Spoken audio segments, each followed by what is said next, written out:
Indian വ്യോമസേനയുടെ കരുത്ത് കൂട്ടാൻ ഇന്ത്യ 114 റഫേൽ യുദ്ധവിമാനങ്ങൾ കൂടി വാങ്ങാൻ ഒരുങ്ങുകയാണ്.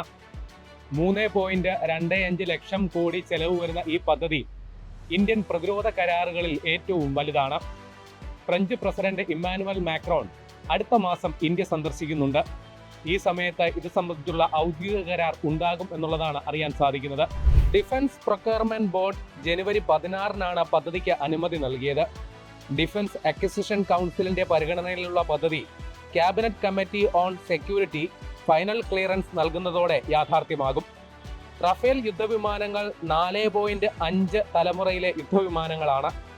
റഷ്യയുടെ 5ാം തലമുറ യുദ്ധവിമാനമായ സുഖോയ് 57 പൂർണ്ണ സാങ്കേതിക വിദ്യ കൈമാറ്റത്തോടെ ഇന്ത്യക്ക് വാഗ്ദാനം ചെയ്തിരിക്കെ എന്തുകൊണ്ടാണ് ഇന്ത്യ വീണ്ടും റഫാലിലേക്ക് തിരിയുന്നത്?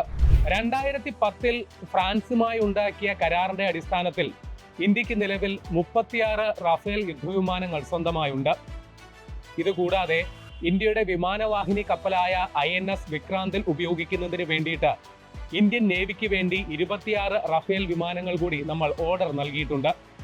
ഇതുകൂടാതെയാണ് ഇപ്പോൾ 114 യുദ്ധവിമാനങ്ങൾ കൂടി ഇന്ത്യ വാങ്ങാൻ ഒരുങ്ങുന്നത്. ഇതോടുകൂടി ഇന്ത്യയുടെ റഫേൽ കരുത്ത് 176 ആയിട്ട് ഉയരും. 12 മുതൽ 18 വരെ വിമാനങ്ങൾ ഫ്ലൈ അവേ കണ്ടീഷനിൽ ഉടനടി ഉപയോഗം സാധ്യമാകുന്ന തരത്തിലാകും ഫ്രാൻസിൽ നിന്ന് ലഭിക്കുക. ബാക്കിയുള്ളവ ഹിന്ദുസ്ഥാൻ എയറോനോട്ടിക്സ് ലിമിറ്റഡ്, റഫേൽ വിമാനങ്ങളുടെ നിർമ്മാതാക്കളായ ദസോത്ത് ഏവിയേഷൻസ് എന്നിവയുടെ സംയുക്ത സംരംഭമായി ഇന്ത്യയിൽ നിർമ്മിക്കും. ഇന്ത്യയിലെ വിവിധ സാങ്കേതിക സ്ഥാപനങ്ങളും സംരംഭകരും പദ്ധതിയുടെ ഭാഗമാകും. റഫേലിന്റെ 80% ഇന്ത്യയിൽ തന്നെ നിർമ്മിക്കാനും നിർമ്മാണ സാമഗ്രികളിൽ 30% തദ്ദേശീയമായിരിക്കും എന്നതും പദ്ധതിയുടെ പ്രത്യേകതയാണ്. ഇന്ത്യ സ്വന്തം നിലയിൽ വികസിപ്പിച്ച ആയുധങ്ങൾ റഫേലുമായി കൂട്ടിയിണക്കാനും ആലോചനയുണ്ട്. എന്നാൽ വിമാനങ്ങളുടെ സോഴ്സ് കോഡ് അത് ഫ്രഞ്ച് അധീനതയിൽ ആയിരിക്കുമെന്നത് ഇന്ത്യൻ മോഹങ്ങൾക്ക് ചെറിയ തിരിച്ചടിയാണ്. ഇന്ത്യൻ വ്യോമസേനയ്ക്ക് നിലവിൽ 520ഓളം യുദ്ധവിമാനങ്ങളാണ് ഉള്ളത്. നിലവിലുള്ളത് 29 സ്ക്വാഡ്രൺ വിമാനങ്ങൾ. ഒരു സ്ക്വാഡ്രണിൽ പരിശീലന വിമാനങ്ങളടക്കം ഏതാണ്ട് 20ഓളം വിമാനങ്ങൾ ഉണ്ട് എന്നുള്ളതാണ് കണക്ക്. ഇന്ത്യക്ക് 42 സ്ക്വാഡ്രൺ വിമാനങ്ങൾ വേണം എന്നിരിക്കെയാണ് നിലവിൽ 29 സ്ക്വാഡ്രൺ വിമാനങ്ങളുമായിട്ട് ഇന്ത്യ പിടിച്ചു നിൽക്കുന്നത്. കാലപ്പഴക്കം ചെന്ന MiG-21 വിമാനങ്ങൾ വിരമിച്ചതോടുകൂടിയാണ് ഇന്ത്യയുടെ നില അല്പം പരിങ്ങലിലായത്. MiG-21 പകരമായി തദ്ദേശീയമായ വിമാനങ്ങൾ നിർമ്മിക്കാൻ ഇന്ത്യ പദ്ധതി ആരംഭിച്ചെങ്കിലും തേജസ് യുദ്ധവിമാനങ്ങളുടെ നിർമ്മാണം ഇപ്പോഴും പൂർണ്ണതോതിലായിട്ടില്ല. ഓപ്പറേഷൻ സിന്ദൂറിന് ശേഷം സുരക്ഷാ ഭീഷണി തുടരുകയും സമീപ ഭാവിയിൽ തന്നെ ഒരു യുദ്ധമുണ്ടാകുമെന്ന ആശങ്കയും നിലനിൽക്കെ യുദ്ധവിമാനങ്ങളുടെ കാര്യത്തിൽ വിട്ടുവീഴ്ചയ്ക്ക് ഇന്ത്യ തയ്യാറല്ല.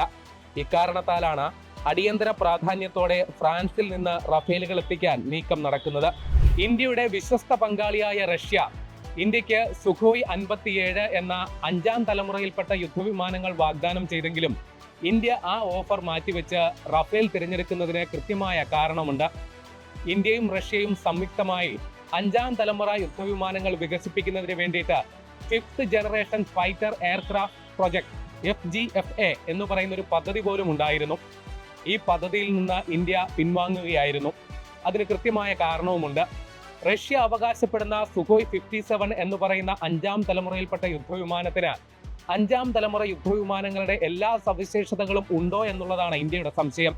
പ്രത്യേകിച്ച് അതിന് റഡാറുകളുടെ കണ്ണു വെട്ടിക്കാൻ സാധിക്കുന്ന സ്റ്റെൽത്ത് കപ്പാസിറ്റിയിലാണ് ഇന്ത്യയുടെ സംശയം.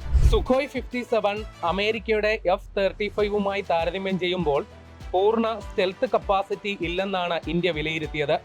കൂടാതെ ഈ വിമാനങ്ങൾ ഉപയോഗിക്കുന്ന AL-41F1 എഞ്ചിനുകൾ സൂപ്പർ സോണിക് വേഗത കൈവരിക്കാൻ പര്യാപ്തമല്ലെന്നും കണ്ടെത്തി. സുഖോയ് 57 എഞ്ചിനിൽ അടക്കം റഷ്യ പരിഷ്കരണം നടത്തിയെങ്കിലും ഇക്കാര്യത്തിൽ ഇന്ത്യ പുനരാലോചന നടത്തിയതായി അറിയില്ല. റഫേൽ യുദ്ധവിമാനങ്ങൾ ഓപ്പറേഷൻ സിന്ദൂറിൽ ഉപയോഗിക്കുകയും യഥാർത്ഥ യുദ്ധമുഖത്ത് ആ വിമാനത്തിന്റെ പ്രകടന മികവ് ഇന്ത്യൻ സൈന്യത്തിന് ബോധ്യമായതുമാണ്. റഷ്യയുടെ സുഖോയ് 57 അങ്ങനെ വിശ്വസനീയമായ ഒരു ട്രാക്ക് റെക്കോർഡ് ഇല്ല. ഉക്രൈൻ യുദ്ധത്തിൽ സുഖോയ് 57 ഉപയോഗിച്ചു എന്ന് റഷ്യ അവകാശപ്പെടുന്നുണ്ടെങ്കിലും ഔദ്യോഗികമായി സുഖോയ് 57 വിമാനങ്ങൾ ഇപ്പോഴും വികാസത്തിന്റെ പാതയിലാണ്. ചൈനയുടെ പക്കലുള്ള 5ാം തലമുറ യുദ്ധവിമാനങ്ങൾ പാകിസ്ഥാന് ലഭ്യമാകുമെന്നിരിക്കെ ഇന്ത്യ ഭാവിയിലെ ആകാശയുദ്ധത്തിൽ വലിയ വെല്ലുവിളി നേരിടുകയും ചെയ്യും. യുദ്ധവിമാനങ്ങളുടെ അപര്യാപ്തത ഇന്ത്യക്ക് അടിയന്തരമായി പരിഹരിക്കേണ്ടതുണ്ട്. എന്നാൽ റഷ്യയിൽ നിന്ന് ഫ്ലൈ അവേ കണ്ടീഷനിൽ സുഖോയ് 57 യുദ്ധവിമാനങ്ങൾ കിട്ടാനുള്ള സാധ്യത വളരെ കുറവാണ്. അന്താരാഷ്ട്ര ഉപരോധങ്ങൾ കാരണം റഷ്യയുടെ സപ്ലൈ ചെയിനുകൾ പലതും താറുമാറായതാണ് അതിന് കാരണം. സാങ്കേതിക വിദ്യ കൈമാറ്റമടക്കം സാധ്യമാക്കി ഇന്ത്യയിൽ സുഖോയ് 57 വിമാനങ്ങൾ നിർമ്മിക്കാൻ റഷ്യ മുൻകൈ എടുക്കുന്നതിന്റെ കാരണവും ഇതുതന്നെ.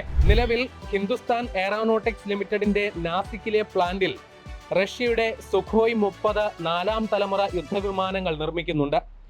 ഇന്ത്യൻ സേനയുടെ ഭാഗമായ 272 സുഖോയ് 30 വിമാനങ്ങളിൽ 220 എണ്ണവും ഇന്ത്യൻ നിർമ്മിതമാണ്. ഹിന്ദുസ്ഥാൻ എയറോനോട്ടിക്സ് ലിമിറ്റഡിന്റെ നാസിക്കിലെ പ്ലാന്റുകളിൽ ചെറിയ പരിവർത്തനം നടത്തിയാൽ സുഖോയ് 57 വിമാനങ്ങൾ നിർമ്മിക്കാനാകും. റഷ്യൻ ഓഫർ ഇന്ത്യ പൂർണ്ണമായി തള്ളിയിട്ടില്ലെന്ന് തന്നെയാണ് പ്രതിരോധ വൃത്തങ്ങൾ നൽകുന്ന സൂചന. ഇന്ത്യൻ യുദ്ധവിമാനങ്ങളിൽ 70 മുതൽ 80% വരെ റഷ്യൻ വിമാനങ്ങളാണ് എന്നുള്ളത് നമ്മൾ മനസ്സിലാക്കണം. അപ്പോൾ ഫ്രാൻസിൽ നിന്നുള്ള വിമാനങ്ങൾ കൂടി നമ്മളുടെ സേനയുടെ ഭാഗമാകുമ്പോൾ ആയുധ ശേഖരത്തിൽ ഇന്ത്യക്ക് വൈവിധ്യവൽക്കരണം നടപ്പിലാക്കാൻ സാധിക്കും. അതോടൊപ്പം റഷ്യക്ക് ചൈനയുമായി ആയുധ പ്രതിരോധ സഹകരണ കരാറുകൾ ഉണ്ടെന്നും നമ്മൾ മനസ്സിലാക്കണം. അതായത് ഇന്ത്യ ഉപയോഗിക്കുന്ന റഷ്യൻ ആയുധങ്ങളുടെ പല രഹസ്യങ്ങളും ചൈനയ്ക്കും ബോധ്യമുള്ളതാണ് എന്നുള്ളതാണ് അതിന്റെ ഏറ്റവും അപകടകരമായ സാധ്യത. അതോടൊപ്പം ചൈന പാകിസ്ഥാനുമായി ആയുധ പ്രതിരോധ കരാറുകളിൽ ഏർപ്പെടുന്നു എന്നുള്ളതും ഇന്ത്യക്ക് വലിയ ഭീഷണിയാണ്. പൂർണ്ണമായും 5ാം തലമുറയിൽപ്പെട്ട യുദ്ധവിമാനങ്ങളിൽ അമേരിക്കയുടെ F-35 ആണ് ഇന്ത്യക്ക് മുന്നിലുള്ള അടുത്ത സാധ്യത. ഈ വിമാനം അതിന്റെ സവിശേഷതകളെ പോലെ തന്നെ അതിസങ്കീർണവുമാണ്. ഈ വിമാനങ്ങൾ വാങ്ങേണ്ടതില്ലെന്നാണ് ഇന്ത്യയുടെ തീരുമാനം. റഫേൽ വിമാനങ്ങൾ ഇന്ത്യയിൽ നിർമ്മിക്കുമ്പോൾ കർശന വ്യവസ്ഥകളും ഇന്ത്യ മുന്നോട്ട് വെക്കുന്നുണ്ട്. ഇന്ത്യൻ നിർമ്മിത ആയുധങ്ങൾ റഫേലുമായി കൂട്ടിയിണക്കണം എന്നുള്ളതാണ് പ്രധാന വ്യവസ്ഥ. ഓപ്പറേഷൻ സിന്ദൂറിൽ സ്കാൽപ്പ് മിസൈലുകൾ റഫേൽ വിമാനങ്ങളിൽ നിന്ന് ഉപയോഗിച്ചെങ്കിലും ഇന്ത്യക്ക് വലിയ മേധാവിത്വം നൽകിയ ബ്രഹ്മോസ് മിസൈലുകൾ റഫേലിൽ നിന്ന് ഉപയോഗിക്കാൻ സാധിച്ചില്ല എന്നുള്ളത് ഇന്ത്യക്ക് വലിയ തിരിച്ചടിയായിരുന്നു. ഇന്ത്യൻ റഡാറുകൾക്ക് അനുയോജ്യമായ ഡിജിറ്റൽ ഇന്റഗ്രേഷൻ സാധ്യമാക്കണമെന്നും വ്യവസ്ഥയുണ്ട്. ഇന്ത്യൻ കമ്പനിയായ റിലയൻസ് എയറോസ്പേസിൽ ദസോത്ത് ഏവിയേഷൻസിന്റെ ഓഹരി പങ്കാളിത്തം 51% ഉയർത്തിയിട്ടുണ്ട്. റഫേലിന്റെ അനുബന്ധ സാമഗ്രികൾ ഈ സ്ഥാപനമാണ് ലഭ്യമാക്കുക. മറ്റൊരു ഇന്ത്യൻ കമ്പനിയായ ടാറ്റ അഡ്വാൻസ്ഡ് സിസ്റ്റവുമായി 2025 ദസോത്ത് ഏവിയേഷൻസ് ഉണ്ടാക്കിയ കരാർ പ്രകാരം റഫേൽ വിമാനങ്ങളുടെ ബോഡി പാർട്ടായ ഫ്യൂസലേജ് അത് പൂർണ്ണമായും ഇന്ത്യയിലായിരിക്കും നിർമ്മിക്കുക. 2028 ഇത്തരത്തിലുള്ള ആദ്യ യൂണിറ്റുകൾ പൂർണ്ണ നിർമ്മാണം പൂർത്തിയാക്കി പുറത്തേക്ക് വരും. ഫ്യൂസലേജ് നിർമ്മാണത്തിന് പൂർണ്ണ സാങ്കേതിക വിദ്യ കൈമാറ്റമാണ് ഫ്രഞ്ച് വാഗ്ദാനം.